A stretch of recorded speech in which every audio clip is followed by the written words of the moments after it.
Canadá, y no me refiero a la embajada.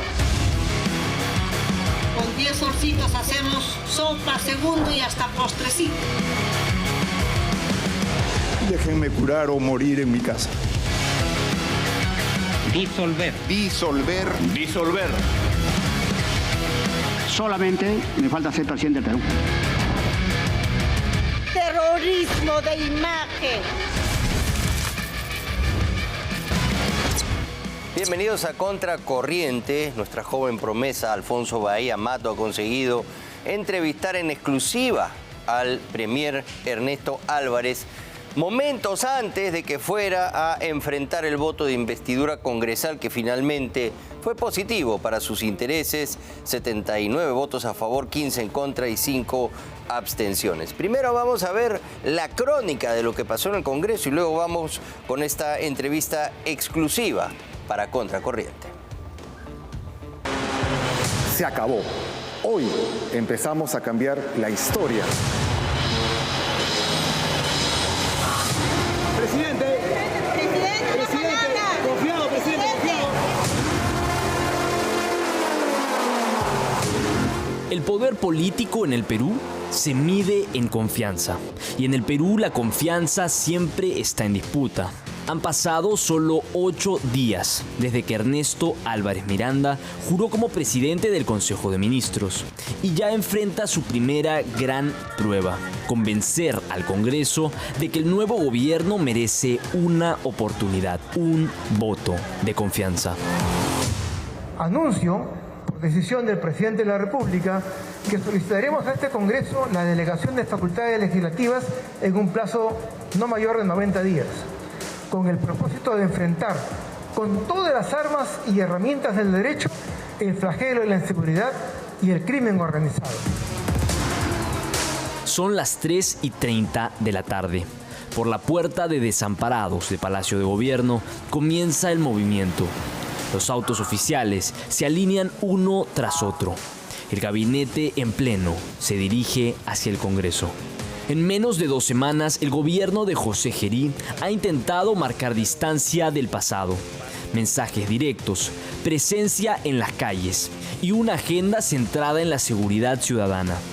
Pero el reto político es otro: ganarse el voto de confianza en un parlamento fragmentado y todavía escéptico, aunque el actual inquilino precario de Palacio sea uno de ellos. En esta semana prácticamente que tiene el gobierno, me parece bien la actitud que está tomando el señor Gerí, ¿no? Claro, le han dicho que está imitando a Bukele y todo, bueno, son formas. Lo importante es que está haciendo algunas cosas que debían hacerse permanentemente, como el control de los penales, porque desde ahí sale muchas de las órdenes que afectan a la ciudad, ¿no? Los criminales no es que estén tan desperdigados por la ciudad, sino que tienen unos centros de control. Uno de ellos son los penales. 4 de la tarde. Llega el gabinete. En medio del bullicio, las cámaras, flashes y pasillos apretados, aparece el presidente Gerí. No habla, no gesticula demasiado. Entra a la sala de embajadores con paso firme, casi como un fantasma, que observa, que escucha. Evidentemente sí se necesita resultados concretos en temas de seguridad ciudadana, muestras claras y ningún entorpecimiento al proceso electoral, lo más transparente posible, un manejo responsable de la economía nacional. Hay que invertir, sobre todo hay que acentuar la inversión pública para dinamizar la economía y sobre todo garantizando los proyectos que en este momento están en ejecución para evitar las obras paralizadas. En el hemiciclo, el ambiente es distinto. Hay expectativa, pero también hay prudencia. Algunos congresistas han anticipado posturas contrarias, motivadas por las marchas del pasado 15 de octubre, donde el descontento social se hizo sentir con fuerza. No se está haciendo caso a la población. lo único que están haciendo más bien es cómo enfrentar a la población y declararle la guerra, planteando este estado de emergencia, porque es un estado de emergencia contra la población para evitar las marchas, y lo que están haciendo supuestamente para luchar contra la criminalidad, comprar rochabuses y tanquetas. ¿Pero no le parece que en 8 días es muy pronto decir que no se está haciendo nada? No, no se va a hacer nada. ¿Pero cómo? Pero solamente han pasado 8 días de gobierno. ¿Cómo se va a decir eso? Es 8 meses, 9 meses, 10 meses van a pasar y no va a pasar absolutamente nada. Sin embargo, la popularidad del presidente, que en algunos programas televisivos, increíblemente, puede llegar a 70% de aprobación, parece haber inyectado optimismo en el Ejecutivo. Efectivamente, ¿no? Ha sido una presentación bastante rápida. Sin embargo, creo que tampoco podría ser muy extensa, ya que este nuevo gabinete, si es que se queda hasta el final, solo tendría 8 meses. Y en 8 meses no se van a solucionar los grandes problemas del país, sin embargo, se pueden encaminar. Y creo que un tema prioritario es la seguridad ciudadana, y escuchando al Premier, hemos visto que la gran parte de su discurso está enfocado en la seguridad ciudadana. En nombre del gabinete ministerial que me honro en presidir y con la profunda fe en la democracia y en la República, solicito a esta representación nacional el voto de confianza como expresión de voluntad política para avanzar juntos en la construcción de un país más seguro, justo y unido. El mensaje de Álvarez Miranda fue medido pero firme. Pidió confianza no solo para un gabinete, sino para una forma distinta de gobernar. Anunció presencia territorial, coordinación con gobiernos locales y un plan de seguridad basado en inteligencia policial y acción comunitaria. Su discurso no buscó confrontar, buscó persuadir. Colegas congresistas, el país no necesita más populismos ni cálculos electorales. Necesita responsabilidad y visión de Estado. No destruyamos lo que le costó al Perú 30 años de poder construir. Hoy debemos elegir ser recordados como un Congreso que corrigió el rumbo o como el que hipotecó y destruyó el futuro de nuestro país. Pero lo que más me preocupa, señor Premier, es que usted está pidiendo facultades, pero en 90 días. Le demos facultades, en 90 días no vamos a llegar, le quedarían 6 meses o 5 meses. Yo creo que las facultades tienen que tener un plazo mínimo de 30 días, que el Congreso le otorgue, y eso quiere decir que el Congreso trabaje también. Mientras tanto, el Premier escucha, toma nota, conversa brevemente con sus ministros. Cada intervención parece un recordatorio de lo que el país exige: seguridad, empleo, orden, autoridad. Pasadas las 5 de la tarde, los votos comienzan a definirse. El tablero electrónico marca una tendencia. La confianza se abre camino. Poco a poco, los números confirman lo que ya se intuía desde Palacio. Tras largas horas de debate, el Congreso otorga la confianza al gabinete de Ernesto Álvarez Miranda.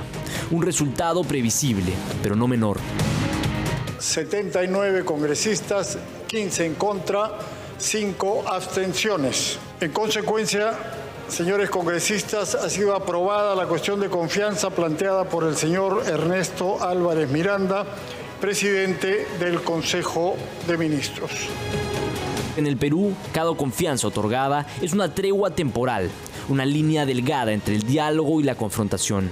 10 gabinetes en un mismo quinquenio. 10 equipos distintos que han llegado al Congreso a pedir lo mismo: confianza.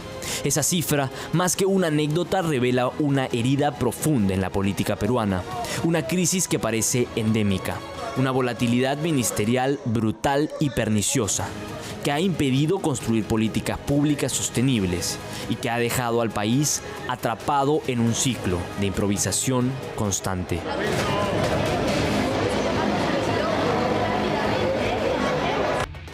Bueno, y este es el discurso, delgadito, ¿no? Sucinto, al grano, claro. Qué diferencia, ¿no?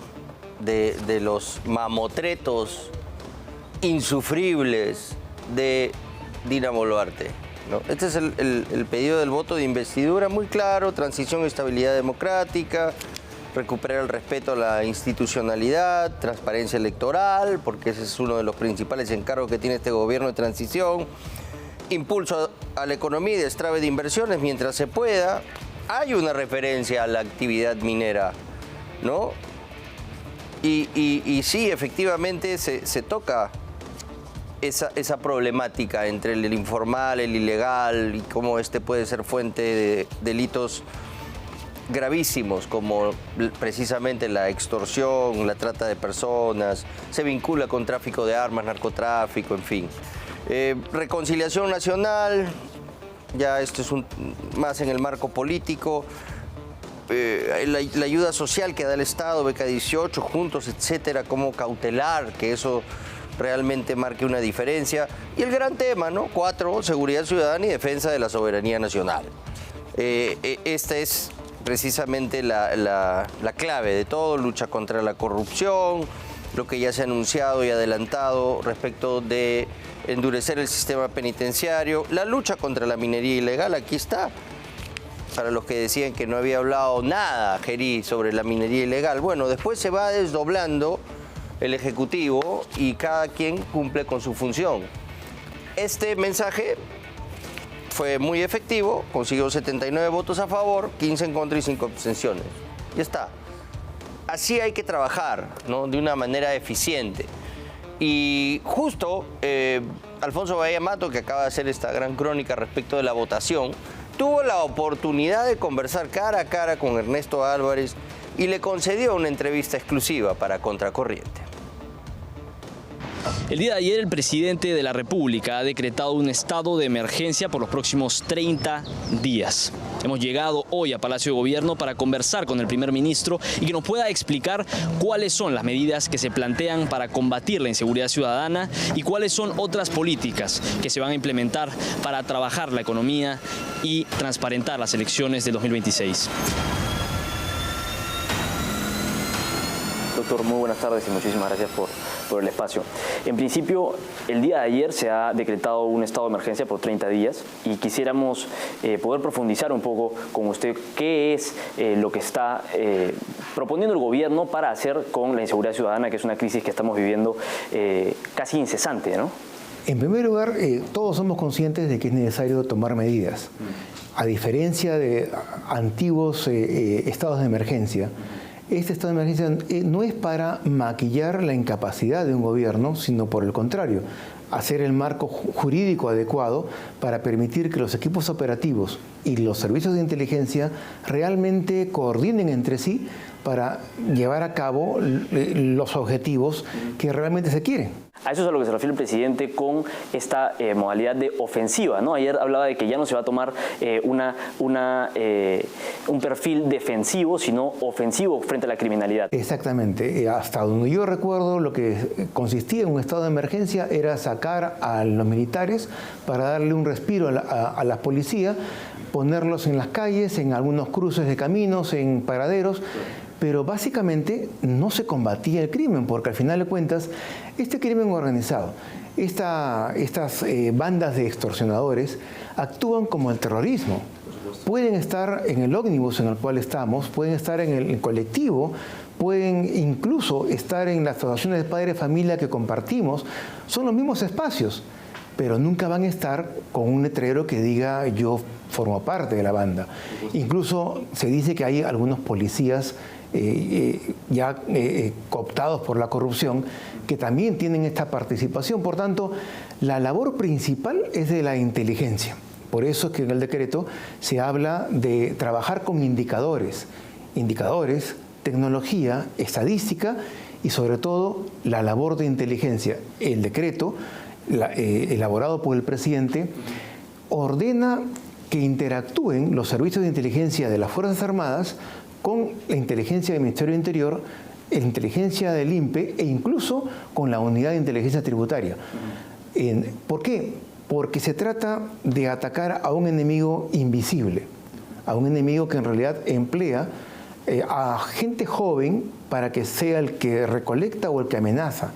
Pero detrás de ellos hay otros componentes que son los que realmente se quiere atacar y detener. Este estado de emergencia no comprende un toque de queda, pero la población se pregunta si es que en algún momento esta medida quizás se va a considerar. La primera pregunta es, ¿el toque de queda contribuye a que no existan o contribuye a impedir o a contrarrestar de alguna medida las amenazas? No, porque quien va a poner una bomba posiblemente sea incluso el vecino del bodeguero o del restaurante o del profesional y no lo sepa nadie.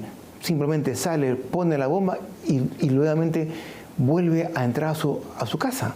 Por tanto, no es útil y, por el contrario, puede afectar gravemente al comercio, al turismo y a otras actividades lícitas. Doctor, la población se pregunta, ¿en 8 meses es un plazo prudente, es un plazo posible para combatir la inseguridad ciudadana? Sí, por supuesto. O sea, todo plazo es susceptible. Ahora, los planes tienen que ser realistas. Yo diría que incluso 8 meses es mucho tiempo porque hay que considerar que ya teniendo a un presidente elegido y ya con la noticia de que está componiendo un gabinete y está implementando las líneas maestras de su plan de gobierno, ya el espacio, la ventana de oportunidad de este gobierno transitorio se acorta. Yo prefiero hablar de 5 o 6 meses efectivos. Esos 5 o 6 meses efectivos tienen que trabajar los servicios de inteligencia en forma unida, sin recelos, sin egoísmo, sin egos, para potenciar el comité de operaciones, que es el que tiene que intervenir a esas bandas, a esos sicarios, a esos extorsionadores. ¿Es posible entonces en estos meses cimentar quizá las estrategias para reformar finalmente la política pública contra la inseguridad ciudadana? Sí, la idea es golpear las bandas y, si es posible, adquirir la tecnología que hoy en día en el mundo entero ya existe. Hay el seguimiento de los chips, el seguimiento a los teléfonos celulares. Hay diversas, una gama diversa que inclusive ha sido aportes de los congresistas ahora en estos días que he estado recorriendo las bancadas. Ellos mismos han estado aportando a la figura, a los lineamientos del presidente. Un tema que es fundamental es el presupuesto que tiene la policía, que tiene el Ministerio Público y que se deriva al combate de la inseguridad ciudadana, al combate del crimen organizado. El Estado peruano invierte y gasta mucho dinero en potenciales elefantes blancos o quizá simplemente elefantes blancos como es Petroperú. El Ministerio de Economía, con la dirección de Denise Mireyes, ha logrado tomar una iniciativa, un gesto muy interesante y muy válido, que es dejar de financiar Petroperú y utilizar esos fondos para las principales problemáticas del país. ¿Eso comprende la seguridad ciudadana? Yo creo que sí. Comenzando del principio. Este gobierno no tiene que evaluar, no tiene que medirse, autolimitarse, considerando los resultados de una campaña electoral o de las próximas elecciones. No es el gobierno de un partido, no es el gobierno de un grupo de candidatos potenciales. El compromiso esencial es con el país. Es un gobierno sui generis, porque en realidad no estamos autolimitados por la política, siendo el presidente un político ya de carrera. Por tanto, a diferencia de otros gobiernos, no tenemos por qué limitarnos si es que se evalúa que Petroperú debe ser o vendida de plano, debe invitarse a participar a sectores privados, que es otra posibilidad, o debe sectorizarse, debe convertirse en varias empresas para poder iniciar la venta de algunos sectores y la liquidación de otros. Por tanto, el Estado peruano, o sea, el Perú ha gastado millones, miles de millones de dólares en algo que no era rentable y, al final de cuentas, los políticos y los gobernantes que han hecho eso posible, ese gasto innecesario, tienen que responder ante la historia. Permítame hacerle 2 preguntas para cerrar.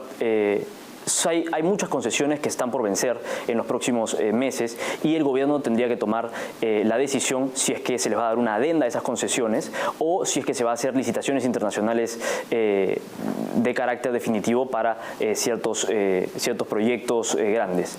¿Qué postura va a tomar el gobierno frente a eso? Está en evaluación. Justamente el presidente nos había advertido de que tiene técnicos en posiciones divergentes y él está escuchando conjuntamente con su ministro de Energía y Minas las posibilidades y las va a transmitir, las va a expresar en un Consejo de Ministros, pero en su oportunidad. Eso está siendo evaluado. Doctor, me gustaría pedirle una reflexión.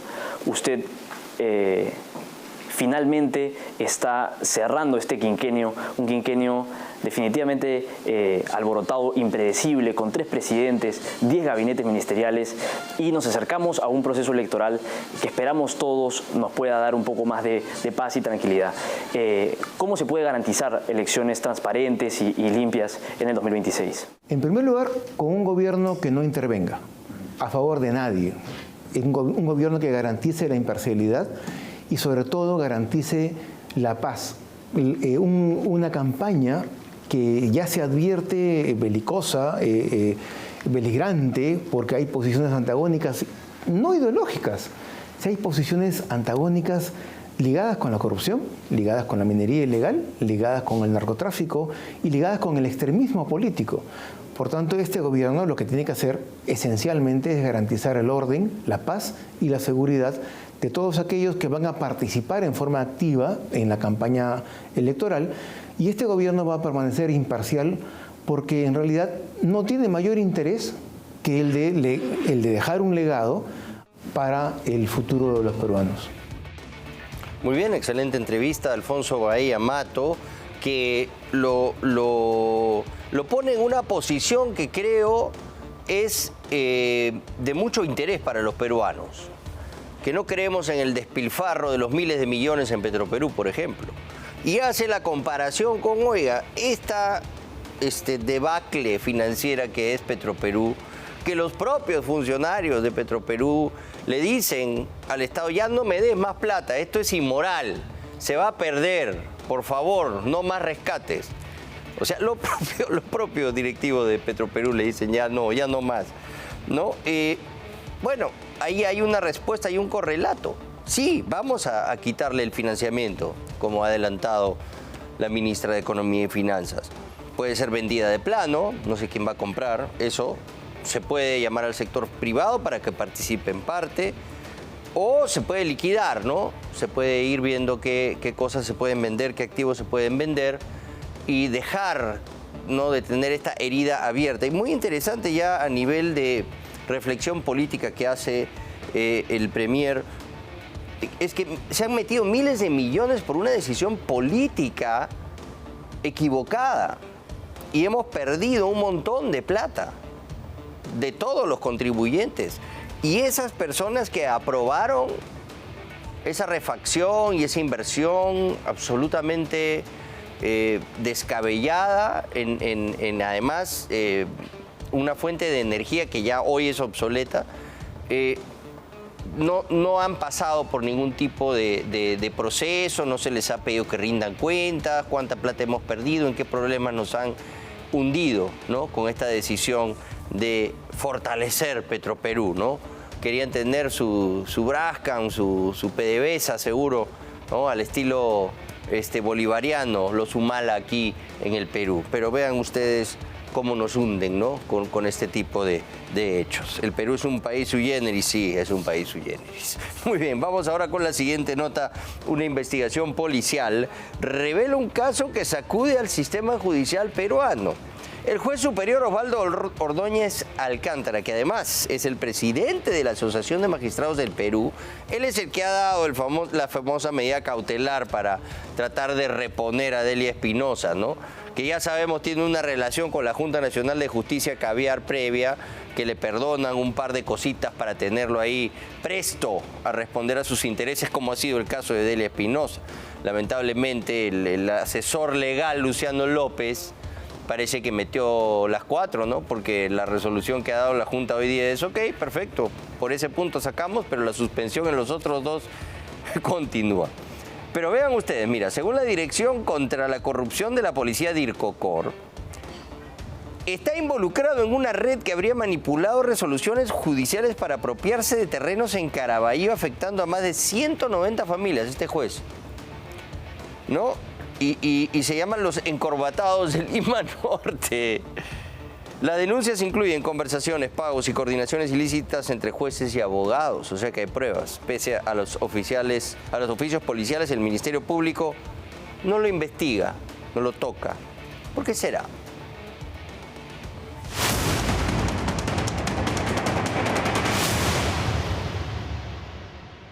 Jueces, comprados, vendidos. ¿Qué esperamos? ¿Qué justicia esperamos?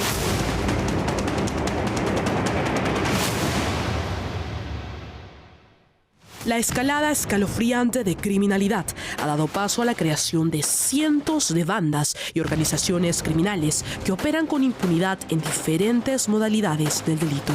¿Qué pasaría si hoy le contamos que uno de los integrantes de una presunta organización criminal utiliza saco y corbata y ocupa una de las sillas de una sala superior constitucional de la Corte Superior de Lima? Oswaldo Ordóñez Alcántara no es un magistrado cualquiera, es el juez superior que preside la primera Sala Constitucional Superior de Lima y además presume el cargo de presidente de la Asociación de Magistrados del Perú, y cuya última aparición mediática, aplaudida por la poderosa ONG Instituto de Defensa Legal IDL, fue despotricar contra el Parlamento y el Ejecutivo en la Corte Interamericana de Derechos Humanos. Este informe número 4249-2025, emitido por la División de Investigación de Delitos de Corrupción vinculados al crimen organizado, emitido por la Policía Nacional, menciona al juez Oswaldo Ordóñez como parte de la presunta organización criminal Los Encorbatados de Lima Norte. Organización que mediante resoluciones judiciales favorables se habría adueñado de este millonario proyecto inmobiliario, Las Palmeras de Caraballo.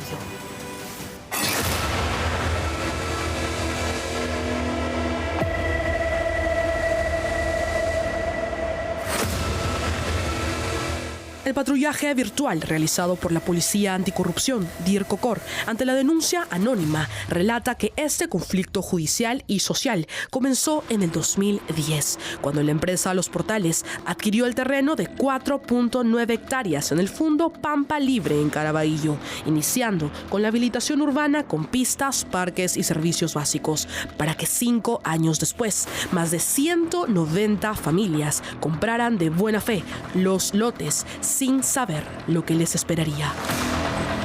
Portales, escucha, Palmeras te repudia. Portales, ¡en la cara!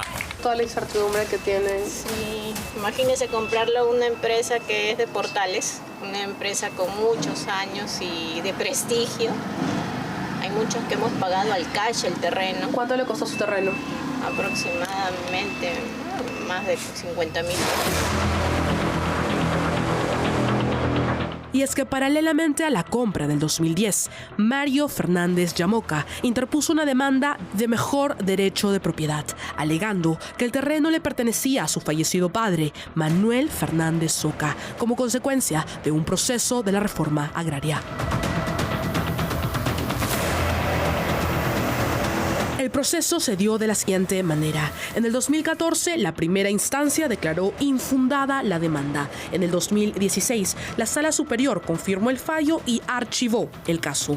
Un año después, la Corte Suprema anuló lo resuelto y ordenó un nuevo pronunciamiento para que en el 2018 la Sala ratifique a Los Portales como propietario legítimo. Pero en el 2019, curiosamente, a pesar de todos los fallos anteriores, la casación número 28290-2018, resuelta por la Corte Suprema, revocó todo y favoreció a Fernández. ¿Cómo sería esto posible? Según la investigación policial, la presunta organización criminal descrita en el oficio de la DIRCOCOR estaría conformada por más de 9 personas. Uno de los líderes sería el juez superior Oswaldo Ordóñez Alcántara, quien sería el enlace con jueces y salas para asegurar resoluciones favorables. Los otros integrantes serían Julio Guevara Paricana, abogado encargado de coordinar pagos y reuniones privadas, y los magistrados Javier Rodríguez Gómez, hijo de Duverly Rodríguez, y que cuenta con una denuncia fiscal en el 2012 por presuntamente liderar otra red de corrupción que negociaba resoluciones judiciales en salas penales de la Corte Suprema con el conocimiento de su padre. Y Jimena María Ayala Mesich, jueces vinculados a resoluciones sospechosas a favor de esta red. También Gina Cárdenas Pisfield sería la abogada encargada de extorsionar directamente a los vecinos. ¿Cómo va a desalojar a las personas que ya han hecho sus casas aquí, ¿no? Y que tienen un contrato con portales, ¿no? ¿Cuántos propietarios? Somos bastantes, más de 50 más, que viven acá más. Incluso hubo un tiempo en que nos amenazaron, claro, pero nos amenazaron con que iban a venir a desalojar. Fue terrible. Pues un grupo de personas que son, pues, jueces, comprados, vendidos. ¿Qué esperamos? ¿Qué justicia esperamos? El oficio pide que se inicie una investigación fiscal preliminar con urgencia porque la denuncia anónima cuenta con conversaciones específicas que podrían determinar las gestiones ilícitas de la presunta organización criminal. El informe menciona que se habría registrado una conversación en la que el juez Oswaldo Ordóñez preguntó si ya había respuesta sobre lo que se estaba esperando, el fallo judicial, a lo que el abogado Julio Guevara le contestó que Pancho le habría asegurado que casi todo estaba listo y que emitiría una opinión previa a la resolución. Un día después, la misma fuente consigna que Oswaldo le comunicó a Julio que Pancho había confirmado que todo estaba ok y cerrado, a lo que el abogado Julio Guevara respondió aliviado: luz para mis ojos. Contracorriente pidió formalmente la versión del juez Oswaldo Ordóñez ante la gravedad de esta investigación policial. Solicitamos la entrevista con él en el área de prensa del Poder Judicial y escribimos a su teléfono personal y también lo buscamos en su domicilio, pero no obtuvimos respuesta alguna. La DIRCOCOR insistió y volvió a mandar un oficio al coordinador de las Fiscalías Anticorrupción, Mirko Cano Gamero, reiterando la urgencia de iniciar una investigación debido a que a la fecha no existe ningún avance oficial al respecto. Pero el fiscal Cano Gamero no ha movido un dedo. Las pruebas, comunicaciones e indicios han sido entregados. Solo hace falta la mínima intención de investigar lo que sería una presunta red criminal integrada por magistrados en funciones que dejan hoy a más de 190 familias que invirtieron todos los ahorros de su vida para una casa que al parecer se les arrebatará.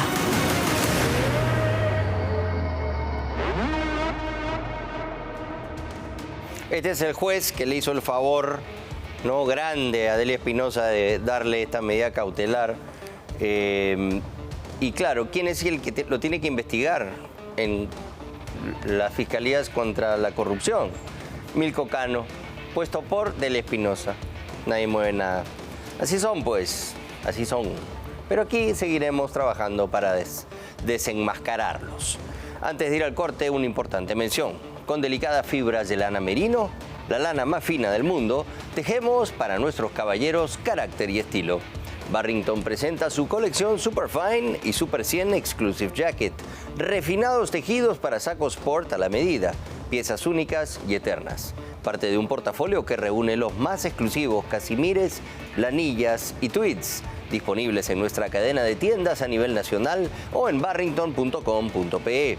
Barrington, 7 décadas vistiendo a 3 generaciones, 7 décadas siempre a tu medida. Pausa y volvemos con el magistrado del Tribunal Constitucional, Gustavo Gutiérrez Tixe, en el set de Contracorriente.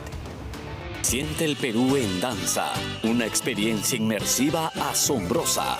Adquiere tus entradas en Join Us. Conoce más en www.danzaperú.pe.